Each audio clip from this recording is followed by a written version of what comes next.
आज की कथा का 24वां अध्याय कार्तिक मास की। बोलो कार्तिक महाराज की जय। लिखवाओ से निज दया से सुंदर भाव बताकर, कार्तिक मास 24वां अध्याय सुनो सुधाकर। राजा पार्थ बोले, हे मुनि श्रेष्ठ, आपने तुलसी के इतिहास, व्रत, महत्तम के विषय में कहा। अब आप कृपा करके मुझे यह बताइए, कार्तिक मास में क्या और भी देवताओं का पूजन होता है? यह भी आप विस्तार पूर्वक मुझे बताएं। नारद जी बोले, पूर्व काल की बात है, सहा पर्वत पर करवीरपुर के धर्मदत्त नाम के विख्यात कोई धर्मयज्ञ ब्राह्मण रहते थे। एक दिन कार्तिक मास में भगवान के समीप जागरण करने के लिए वे भगवान के मंदिर की ओर चले। उस समय एक पहर रात बाकी थी। भगवान के पूजन की सामग्री लेकर साथ लिए जाते हुए ब्राह्मण ने मार्ग में देखा कि एक भयंकर राक्षसी आ रही है। उसका शरीर नंगा और मांस रहित है। उसके बड़े बड़े दांत, बड़ी बड़ी लपलपाती हुई जीभ, लाल नेत्र देखकर ब्राह्मण भयभीत हो गया और थर थर कांपने लगा। उनका सारा शरीर कांपते हुए उन्होंने साहस करके पूजा की सामग्री तथा जल से ही उस राक्षसी के ऊपर प्रहार किया कि अगर मैं स्वच्छ मन से आपका कार्तिक मास में व्रत कर रहा हूँ और आज मैं जागरण करने आया हूँ, तो हे प्रभु इस राक्षसी को शांत करें, नहीं तो ये राक्षसी मुझे खा जाएगी।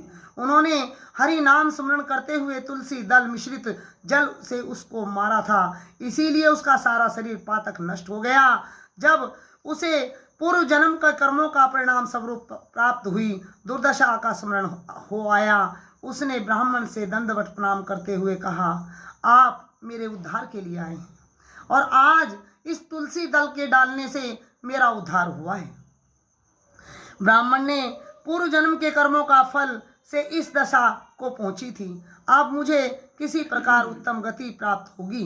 धर्मदत्त ने उससे इस प्रकार प्रणाम करते हुए देखकर आश्चर्यचकित होते हुए कहा, पूछा, किस कर्म के फल से तुम्हें ऐसी दशा मिली?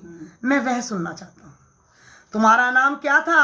आचार व्यवहार क्या था? ये सारी बात मुझे बताओ। उस राक्षसी ने कहा, मेरा नाम कल्हा था।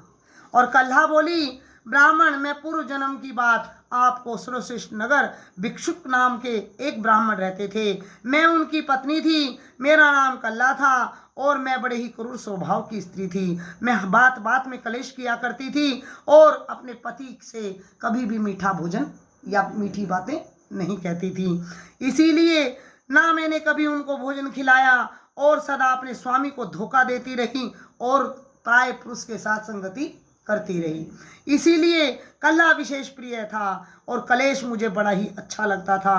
रुदन, रोना बहुत अच्छा लगता था। इसीलिए मेरे पति का मन मुझसे सदा अर्गित रहता था। अतोग्रत होने पर दूसरी स्त्री से विवाह करने के का निश्चय कर लिया कि यह तो कल्हा है, मैं इससे नहीं ऐसा व्यवहार कर सकता। तो उसने दूसरी पत्नी से विवाह करने का निश्चय कर लिया।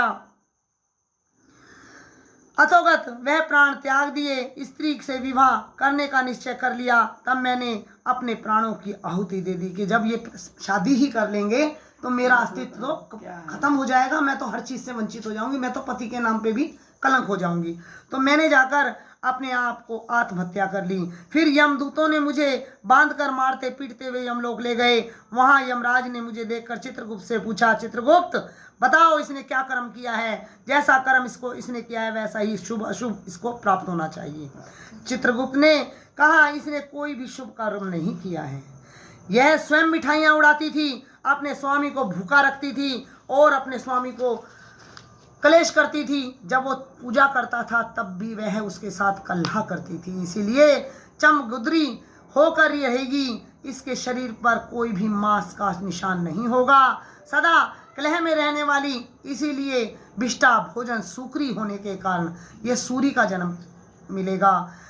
जिस बर्तन में भोजन बनाया जाता था उसी बर्तन में बैठकर अकेली खाया करती थी। इसे दोष लगा है, इसीलिए संतान का भक्षण इसको कभी नहीं मिलेगा और दूसरा जन्म इसको बिल्ली का मिलेगा। और पति के साथ निमित्त ना त्याग कर प्राय पुरुष के साथ में रहती थी। निर्दयी स्त्री प्रेत की योनि में चली जाएगी। तीसरा जन्म इसको प्रेत का मिलेगा और कुछ काल तक अकेली रहेगी, फिर यमदूत द्वारा निर्जला प्रदेश में जाकर भेज देना चाहिए और दीर्घ काल तक प्रेत योनि में वह निवास करेगी। 5वां जन्म होगा। इसके बाद वह पापनी शेष 3 योनियां, 5 नहीं, चौथा जन्म मिला प्रेत का। 5वां जन्म पापनी होकर, उसके बाद पापनी होकर शेष 3 योनियों को भोगती हुई यह कल्ला ने कहा, विप्र, आज मैं पापनी कल्ला हूँ। इस प्रेत शरीर से आए हुए 500 वर्ष व्यतीत हो चुके हैं। मैं सदा भूखी प्यासी पीड़ित रहती हूँ।